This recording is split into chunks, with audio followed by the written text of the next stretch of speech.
오늘도 변함없이 하나님의 말씀을 듣고 기도에 힘쓰며 하나님을 찬송하기 원하여 겨자씨교회에 방문해 주신 여러분을 주님의 이름으로 환영합니다.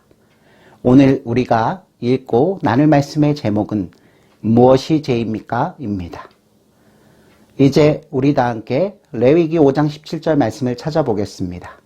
레위기 5장 17절 말씀은 구약성경 152페이지쯤에 나와 있습니다. 다 찾으신 줄로 믿고 제가 하나님의 말씀을 봉독합니다. 만일 누구든지 여호와의 계명 중 하나를 부지 중에 범하여도 허물이라 벌을 당할 것이니. 사랑하는 성도 여러분, 사람은 누구나 아담의 원죄 때문에 죄인으로 태어납니다.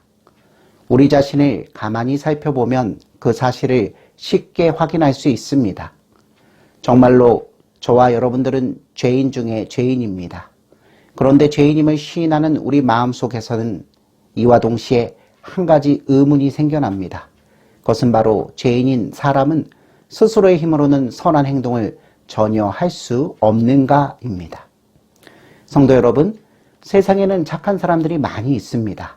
그들은 거짓말도 하지 않고 도둑질도 하지 않으며 비교적 법을 잘 지키는 사람들입니다. 또 당장 저와 여러분만 놓고 생각해 봐도 우리 속에는 늘 나쁜 마음만 있는 것은 아닙니다.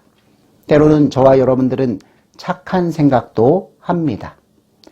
가난한 사람을 돕고 수혜를 입은 사람에게 구제금을 보내기도 하며 아프리카에서 기아로 죽어가는 어린이를 위해 매달 기부금을 보내기도 합니다. 그런데 이런 우리들을 두고 사람이 무조건 악하다고 말할 수 있을까요? 사랑하는 성도 여러분, 우리의 생각은 이와 같지만 성경은 과연 인간을 어떻게 평가하고 있을까요? 성경은 저와 여러분을 포함한 이 세상 모든 사람은 스스로의 힘으로는 조금도 선을 행할 수 없는 죄인이라고 말합니다. 그렇다면 성경이 말하는 선과 악의 기준은 무엇일까요? 또 하나님의 눈에는 무엇이 선이고 무엇이 악일까요? 우리 조상 아담과 하와는 하나님께서 먹지 말라고 명령한 선악을 알게 하는 나무 열매를 먹었습니다. 그들은 하나님의 말씀에 불순종한 것입니다. 성도 여러분, 이것이 바로 성경이 말하는 죄, 하나님께서 말씀하시는 인간의 죄입니다. 하나님께서 말씀하시는 죄란 인간이 무슨 살인을 했거나 도둑질을 하거나 간음을 한 것만 말하는 것이 아닙니다. 하나님의 말씀에 불순종한 것만으로도 인간은 죄를 지은 것이라고 성경은 곳곳에서 말하고 있습니다. 이때 죄란 무엇을 의미합니까? 네, 그렇습니다. 죄란 바로 사람이 하나님의 권위와 법에서 떠나는 것을 말합니다. 결국 죄란 사람이 하나님 없이 혼자 살아보려고 하는 일체의 노력들을 말하는 것입니다. 사랑하는 성도 여러분, 선과 악의 판단 기준은 사람에게 있는 것이 아니라 오직 사람을 지으시고 인도하시는 창조주 하나님 한 분께 있습니다. 그러므로 사람이 하나님 없이 뭔가 할 수 있다고 생각하는 것 자체가 이미 죄입니다.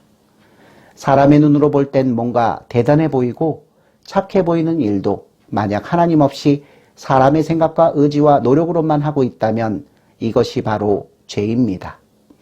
또 우리 하나님께서 우리에게 가르쳐 주신 죄의 기준은 다음과 같습니다.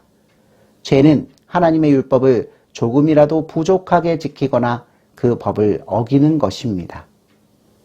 존경하는 성도 여러분, 하나님의 율법이나 자신의 양심을 완벽하게 지킬 수 있는 사람은 아무도 없습니다. 겉모습은 착해 보이고 선해 보이지만 사실 그 마음에는 악한 생각과 더러운 것으로 오염되어 있는 것이 바로 인간의 실제 모습입니다. 그렇기 때문에 이 땅에 사는 모든 사람은 죄를 범하여 하나님의 영광에 이르지 못합니다. 사랑하는 성도 여러분, 의인은 없나니 하나도 없습니다. 이 땅에 거하는 모든 사람은 이렇게 아담으로부터 물려받은 원죄와 자기가 지은 죄로 인하여 비참한 처지에 빠져 있는 것입니다. 오늘 하루도 우리가 얼마나 깊은 죄에 빠져 있는지를 실감하면서 우리를 구속하시기 위해서 예수 그리스도를 보내주신 하나님의 크신 사랑과 은혜를 감사하며 하루 종일 하나님의 영광 가운데 거하는 여러분들이 되시기를 주님의 이름으로 축원합니다. 아멘.